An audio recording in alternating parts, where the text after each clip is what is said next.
Kind of part of the report was when they spoke to the coaches of the various sports that maybe they had suspicions that there were paper classes going on, essentially where the players just had to turn in a paper and people would do them for them. They didn't know explicitly about it, but they may have suspected something.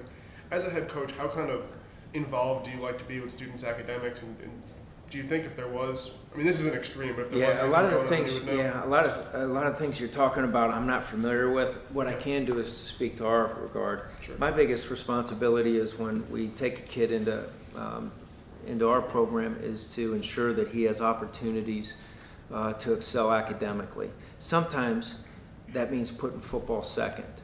And I won't mention names, but throughout my time here, I've taken kids off the football field quietly that you guys have said, well, what's his injury?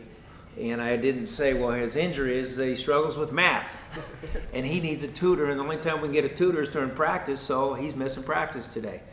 And then on the flip side, I've taken kids off the field and taken what they love maybe most when they're young away from them to try to motivate them to do a better job understanding that taking care of their education is going to give them an opportunity of a lifetime.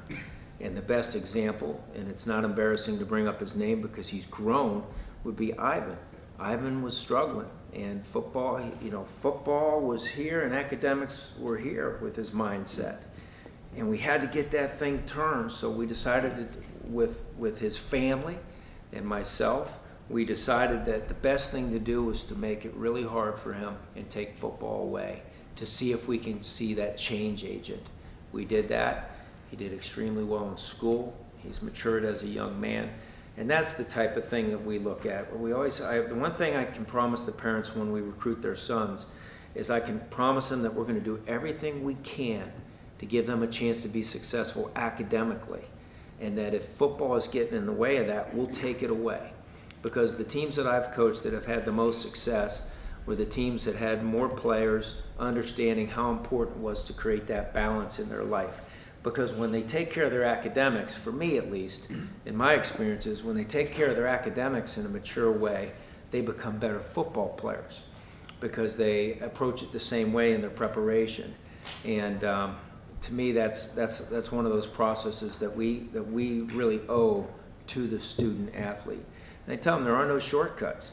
The way we're going to help you get your degree is to give you more time to get it done and maybe slow things down and maybe try to provide a good tutor that can help teach, in a more sound way or a quicker way to help you get that done. But that's the way we do it here, and I can't speak on Carolina or anyone else. To be honest with you, I don't read the sports page a whole lot. There's just not time. I'm trying to get that damn red zone number up so I don't have to answer those questions for the next 5 or 6 weeks.